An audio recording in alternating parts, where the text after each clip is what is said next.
countdown. Oh. We're live. Well, hey folks, this is Dr. Mosier here, and I have Eli. And unfortunately, Eli he's leaving us. He is going to chiropractic school. He's going to Life University that's down there in Georgia. So he'll come back to us with a Southern accent, but we are so excited for him to be, well, I shouldn't say we're excited for him to leave, but we're excited for him to pursue the next step in his journey. So Eli, I have a few questions for you. Oh, I'm ready for them. And I have them on my handy dandy phone because writing things down is just a smart way to do things. Paper is cheaper than brains.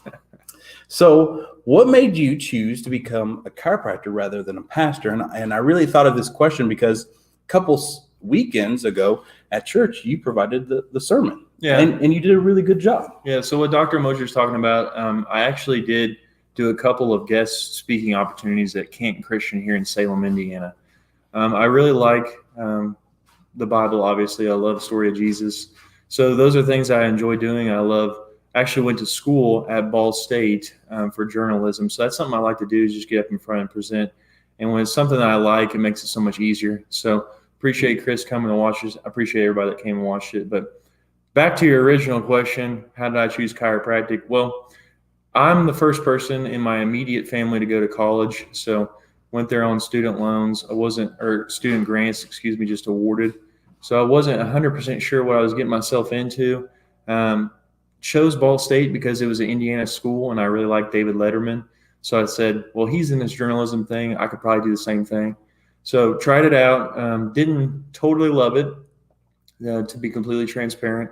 Then I got out of school and I got into a car wreck shortly after. And that's the first time I actually visited a chiropractor. And I thought, well, somebody told me you got into a pretty bad car wreck. Might want to check it out just to make sure everything's okay. And I thought, I don't know if I believe in this hocus pocus, but I'll try it out and see what this guy has to say. Ever since the first appointment I actually he wasn't the greatest chiropractor, but he taught me the idea behind chiropractic. I thought, man, that's something I really love. So in 2020 of last year, I came down here to Salem and I began interning with Chris. And man, it's been awesome. I love the office and I love the field. So I'm very excited. It's going to be bittersweet leaving you guys, but it's going to be awesome to experience the opportunity to get to learn something that I think it's open for anybody that's willing to listen. Awesome. Well, you've been a great help to us. So a lot of people are probably wondering right now, why in the world are you going to Georgia? Right. What is in Georgia? Yeah. Well, I do love peaches. Just kidding. I hate peaches.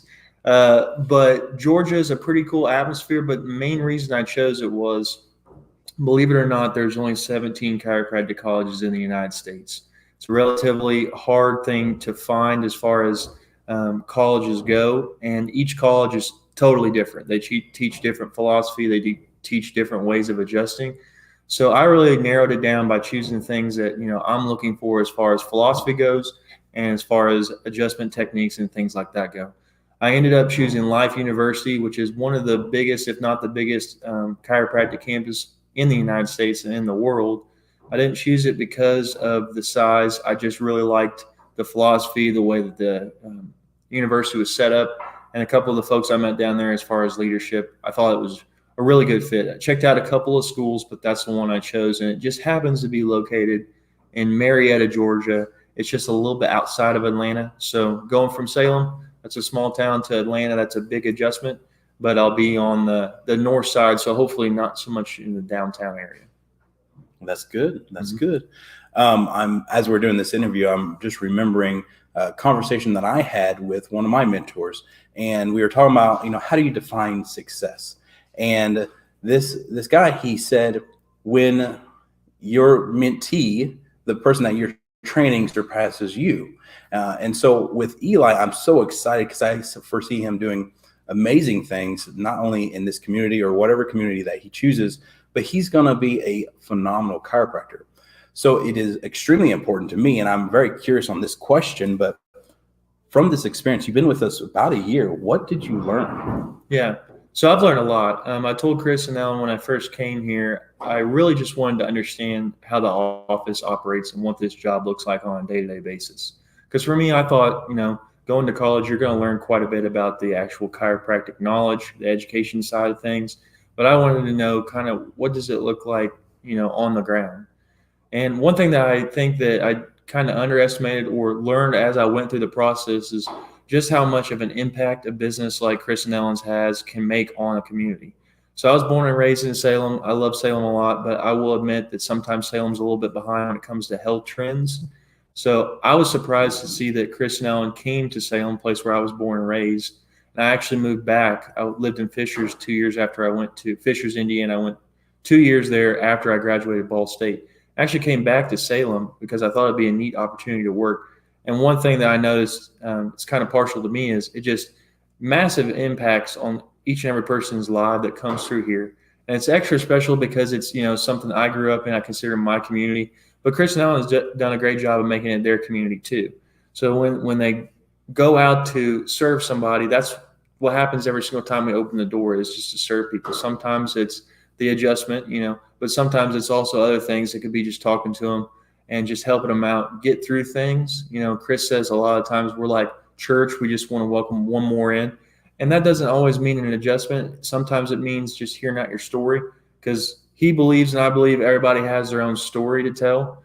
So I think the big thing, the way to answer that question really is just the biggest thing I learned was how even the smallest actions can make just a massive impact on a community, and how important I think it is that each community should have something like a Chris and Ellen, that chiropractic connection, just to live a better life. Because, we have folks that, have very harsh jobs on their body, construction workers, nurses, those people that are out and about quite a bit. And it's like, just to be able to see those folks come through the office and to see their stories about how much it's helped them in their daily lives and how much they enjoy things a little bit more, get better sleep, that's huge to me. And I think this experience really showed me how much it could actually do that.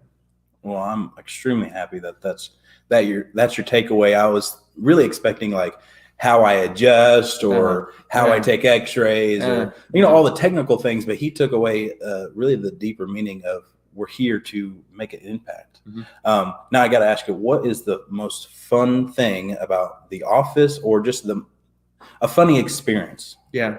So I would say fun thing about the office got to be our crew. We have a rowdy crew. I know I talked to Chris separately a couple of different times, and it's been a process going through different staff. That doesn't mean that it's an issue. That's how nature of business goes. You have different people that come in and come out. But I think right now it's more bittersweet for me because I'm about to leave to go to college. So I'm starting my journey. But to see them, even from when I've come in here for just a year, to build up to this point, I think the coolest part, the most fun part, is just our crew. We have a good balance of everybody's good at something and everybody's good at everything at the same time. When we work together and we're all in unison, it's an awesome group and it's fun. This is one of the jobs I've not really ever had a problem coming to. I like actually coming in on my off day, but I think that is the most fun. And the pinpoint one experience I'd say is our painting experience. So for you guys, you might take a look in Chris's upcoming videos, but back in his studio, you'll see a perfectly painted Picasso, which actually is his painting. What was the lady's name?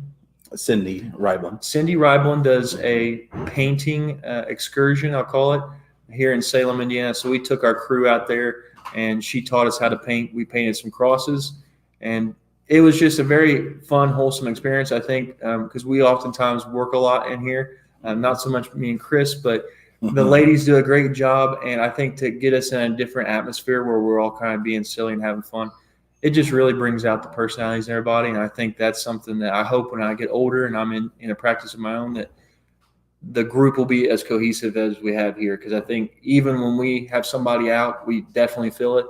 And when everybody's here and everybody's doing things like they should be doing, we're going on completely well-oiled machine. It's a sight to see, and it's great for this community to have something like that.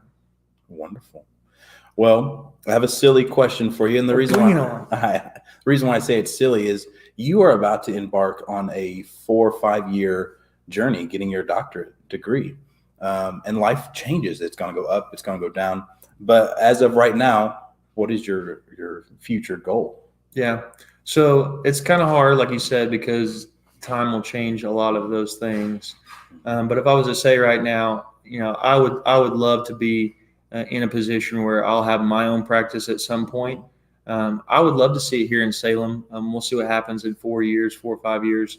I can't predict the timing, but I know for sure that I think something that I've noticed being here is this is a great model. You guys came to Salem. You guys didn't have a model or anything to.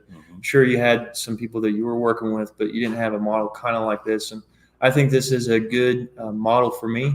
If I could get something like this, a business that's created here in Salem, but then also just the balance of life, how you have your boys and your wife helps out in that journey. I think that's something that I would look at, but more broadly, just I think the opportunity to have my own practice. I really love the idea of leading. I love the idea of building something. I think you guys have done a great job of that. Well, thank you. I appreciate that. So, besides me, of course, but who is your biggest supporter? I would have to say, because I'm completely obligated, it'd be my mother. She works here in the office now, and I like to think I was a helper to get her in here. And I think that's mostly because I think she'll do a great job in the office.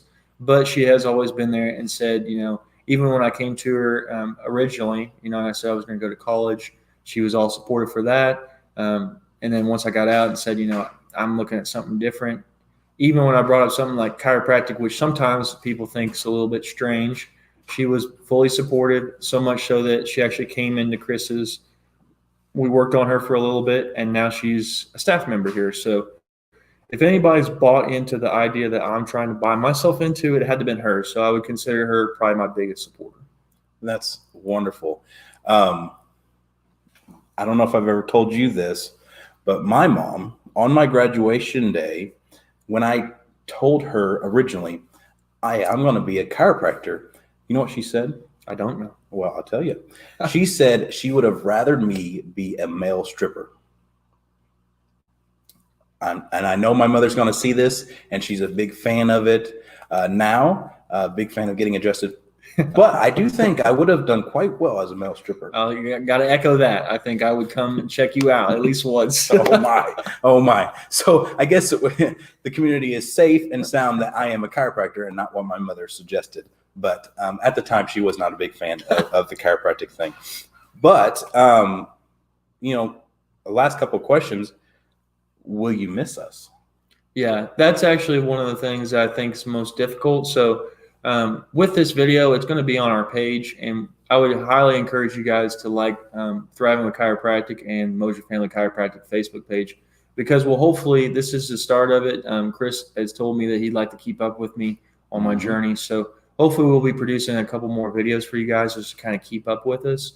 But that's the bittersweet thing. Like, I'm very excited to go to Atlanta. I'm very excited to start learning about things that I'm, very passionate about. But at the same time, I've been here for a year now, since March of 2020, and it's going to be hard to even just step out of the routine, but then just missing you guys a lot, because it is a lot of fun. Like I said, I don't ever wake up and don't want to be here. So that doesn't happen a lot. I consider myself lucky for that. A lot of people hate going to their jobs.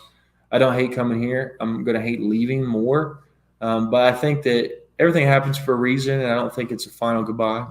So I don't think that this would be the very last time that I'll see you guys. Maybe the very last time we'll see each other like this, in this setting and everything like that. But I don't think it's the final goodbye. Absolutely. And just like Eli said, during his journey, we'll probably do an interview with him 1 year in, 2 year in, 3 year in. Like I said earlier, it's a 4-year program. So we're going to be catching up with him, staying on track with him. But this is, I believe, next week is your last week, if I'm thinking correctly. So when you come in, make sure you give Eli a big hug and just wish him well, because he's going into a program that I will admit is very challenging. The number of credit hours that you're going to be undertaking is more than a medical doctor. And it's going to be extremely rigorous and challenging. So I'm also going to ask that you guys be praying for Eli, giving him your love and support as he goes through this journey. I think he's going to be an amazing chiropractor and going to serve the community extremely, extremely well. So thank you for joining us. Yes. See you guys around. Be sure and say hello to me. Do, do.